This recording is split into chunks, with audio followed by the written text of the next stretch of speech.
Xin Chúa ia chúc lành cho đời cha mẹ của con.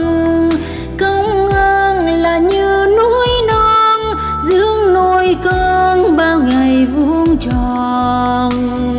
Con sinh đến trong đời an vui nhờ có ơn trời và ơn cha mẹ suốt đời có nhẹ khổ đau.